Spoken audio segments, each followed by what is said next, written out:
जय साईं राम जी।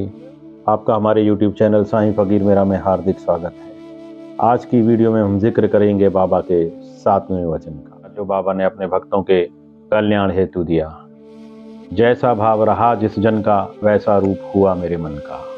जिसमें बाबा ने अपने भक्तों को ये बताया कि तुम जहाँ भी रहो, जहाँ भी मेरी सेवा पूजा करो, जिस स्वरूप में तुम मुझको पुकारोगे, मैं उस स्वरूप में तुम्हारे समक्ष खड़ा नजर आऊंगा। अगर तुम मुझे भगवान राम के रूप में देखना चाहोगे तो मैं राम बन जाऊंगा, और तुम भगवान कृष्ण के रूप में मुझे भजोगे तो मैं भगवान कृष्ण के रूप में नजर आऊंगा, और तुम अगर शिव के रूप में मेरी आराधना करोगे तो मैं तुम्हें शिव के रूप में नजर आऊंगा। ऐसा बाबा ने अपने भक्तों को वचन दिया, और ऐसा श्री साईं चरित्र में बाबा ने कई अवसरों पर किया कि बाबा कभी राम के रूप में नजर आते, कभी कृष्ण के रूप में नजर आते, कभी भगवान शिव के रूप में नजर आते। श्री साईं चरित्र के 28वें अध्याय और 31वें अध्याय में बाबा के एक भक्त का वर्णन किया गया है, जिसको बाबा भगवान शिव के रूप में नजर आते थे और प्रत्यक्ष भगवान शिव के दर्शन किए। साईं भक्त मेघा को हम नमन करते हैं, क्योंकि बाबा की ऐसी भक्ति करने वाले विरले ही भक्त होते हैं। साईं भक्त मेघा श्री हरिविनायक साठे जी के रसोइया के रूप में काम करते थे और भगवान शिव के परम भक्त थे, और भगवान शिव का पंचाक्षरी मंत्र ओम नमः शिवाय का सदा जाप किया करते थे। उनकी लग्न भगवान शिव में देख करके हरिविनायक साठे जी ने कहा कि तुम्हें शिरडी जाकर मेरे परम गुरु श्री साईं बाबा के दर्शन करने चाहिए, क्योंकि बाबा भगवान शिव के अवतार हैं। उन्होंने मेघा को शिरडी भेजा, और बीच रास्ते में ही मेघा को पता लगा कि बाबा तो यवन मुस्लिम हैं। बाबा को मुस्लिम समझकर मेघा के मन में ये विचार आया कि कहाँ मैं एक उच्च कोटि का ब्राह्मण और कहाँ वो निम्न जाति का यवन। ऐसा जानकर मेघा वापस आ गया। साठे साहब ने पूछा तो मेघा ने सारी बात बताई, लेकिन साठे साहब ने वापस उसे शिरडी भेज दिया कि जाओ, तुम्हें भगवान शिव के दर्शन बाबा में अवश्य होंगे। ऐसा जानकर मेघा वापस शिरडी आ गया। और मेघा शिरडी में आते ही, जैसे ही मेघा ने द्वारका माई की सीढ़ियों पर पैर रखा, बाबा एकदम क्रोधित हो गए। ठहर जा, खबरदार जो ऊपर चढ़ा। कहां तू उच्च कोटि का ब्राह्मण और कहां मैं एक निम्न जाति का यवन, तेरा धर्म भ्रष्ट हो जाएगा, यहां मत चढ़, भाग जा यहां से। मेघा ये सुनकर आश्चर्य से भर गया कि जो विचार मैंने अपने आप से किए थे वो बाबा ने कैसे जान लिए। तो मेघा को पहला यहाँ सबक मिल गया और ये जान लिया कि बाबा एक ब्रह्म ज्ञानी सदगुरु हैं, बाबा साक्षात ब्रह्म के अवतार हैं। लेकिन मेघा बाबा की कुछ दिनों तक सेवा करता रहा और फिर वापस बीरगांव गुजरात लौट आया। अपने आराध्य बाबा का वो ध्यान करता रहा और बारंबार उनकी ध्यान करता, और कुछ समय वहां बिताने के बाद वापस मेघा शिरडी आ गया। अब जब शिरडी मेघा दोबारा से आया तो मेघा के व्यवहार और बर्ताव में परिवर्तन आ गया। वो बाबा की सेवा पूजा भगवान शिव समझकर ही किया करता था, लेकिन अभी उसको बाबा का प्रत्यक्ष भगवान शिव का अनुभव होना बाकी था। मेघा बाबा की सेवा और पूजा के लिए कई किलोमीटर दूर चलकर बेलपत्र लाया करता था, क्योंकि भगवान शिव बेलपत्र चढ़ाने से प्रसन्न होते हैं। एक दिन मकर संक्रांति वाले दिन एक आश्चर्यजनक घटना घटी कि मेघा ने सोचा कि मैं अपने आराध्य बाबा भगवान शिव को चंदन से लेप लगाऊंगा और गंगा जल से स्नान कराऊंगा, क्योंकि गंगा जल से स्नान करके भगवान शिव प्रसन्न होते हैं।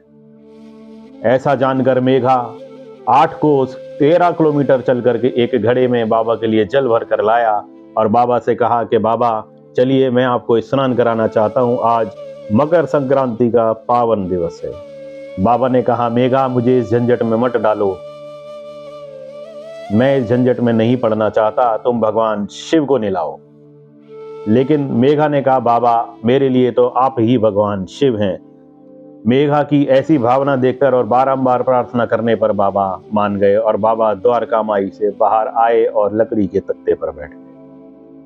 और मेघा ने वो घड़ा उठाया तो बाबा ने कहा, देख मेघा, मैं तेरी बात मान लेता हूँ, ऐसा कर 2-4 बूंदे ही सिर्फ मेरे सर पर डाल दे, इससे तेरा प्रयोजन भी पूरा हो जाएगा और तेरी मंशा भी पूरी हो जाएगी। तो मेघा ने कहा, ठीक है बाबा, आप आइए तो सही। और मेघा ने घड़ा उठाया और पूरा का पूरा जल बाबा के सर पर डाल दिया। और मेघा जाप कर रहा था, ओम नमः शिवाय, ओम नमः शिवाय, हर हर गंगे, हर हर गंगे, हर हर गंगे, ऐसा कहते हुए मेघा ने पूरा का पूरा जल बाबा के सर पर डाल दिया। और जब घड़ा खाली हुआ तो मेघा, बड़ा आश्चर्य हुआ मेघा को ये देख कर के बाबा का सर पर सिर्फ 2-4-6 बूंदे ही नजर आ रही हैं और वो सारा के सारा जल कहाँ चला गया और बाबा पूरे सूखे के सूखे नजर आ रहे हैं। अब मेघा को ये बात समझ में आ गई कि जो बाबा ने कही थी, ये 2-4 बूंदे ही मेरे को डालना, मेरे को गंगा जल से क्या प्रयोजन।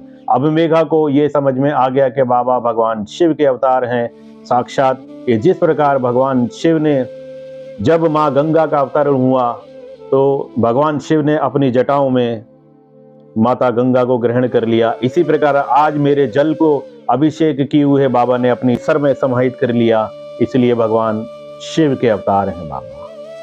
इस प्रकार मेघा बाबा की सेवा करते करते एक वो दिन आया जब 16 जनवरी 1912 को बाबा को ये पता लग गया कि मेघा अब ज़्यादा समय तक जीवित नहीं रहेगा।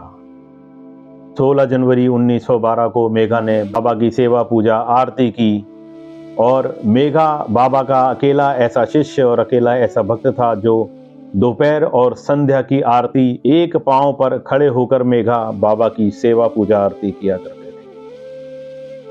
और 19 जनवरी सन 1912 को मेघा का देहांत हुआ और बाबा ने मेघा के सर पर हाथ फेरा, उसके शरीर पर हाथ फेरा और बाबा फूट फूट कर रोए। जिस प्रकार मृत्यु होने पर हमारे सगे संबंधी हमारे लिए रोते हैं, बाबा उसी प्रकार मेघा के लिए रो रहे थे कि मेघा चला गया, मेघा चला गया, मेघा चला गया। मेघा मेरा सच्चा भक्त था, मेघा मेरा सच्चा भक्त था, मेघा चला गया, मेघा चला गया। मेघा को जब उठाकर अर्थी के रूप में जब ले जाया गया शमशान तक, तो बाबा उस पर फूल बरसाते हुए शमशान तक गए और बाबा अपनी छाती को पीटते हुए रोते हुए वापस आए। मेघा चला गया, मेघा चला गया, मेघा चला गया। मेघा जैसे भक्त कदाचित ही जन्म लेते हैं। बाबा ने कहा, मेघा जैसे भक्त विरले ही होते हैं। मेघा मेरा सच्चा भक्त था और बाबा ने मेघा की सभी अंतिम क्रियाएं अपने पैसे से की। और काका साहब दीक्षित ने 31 जनवरी सन 1912 को मेघा का ब्राह्मण भोज और सभी क्रियाएं की और 13वीं का आयोजन किया। इस प्रकार बाबा ने मेघा को भगवान शिव के रूप में दर्शन दिए और भगवान शिव को साकार दर्शन दिए मेघा को। और बाबा ने अपने 7वें वचन को सार्थक किया कि जैसा भाव रहा जिस जन का, वैसा रूप हुआ मेरे मन का। मेरे भक्त मुझे जिस रूप में भी पुकारेंगे, मैं उनको वैसा ही नजर आऊंगा। मैं अपने चैनल के माध्यम से साईं भक्त मेघा को हार्दिक नमन करता हूं कि मेघा जैसे भक्त विरले ही होते हैं जो बाबा की ऐसी भक्ति कर पाते हैं। अगले गुरुवार बाबा के 8वें वचन में आपसे फिर से मुलाकात होगी। तब तक की मेरी इस वीडियो को शेयर कीजिए, लाइक कीजिए और जन जन तक पहुंचाइए ताकि लोग बाबाओं की लीलाओं से जुड़ पाएं। और मेरा यही प्रयास है कि मैं लोगों को बाबा के श्री चरणों से जोड़ पाऊं। जय साईं राम।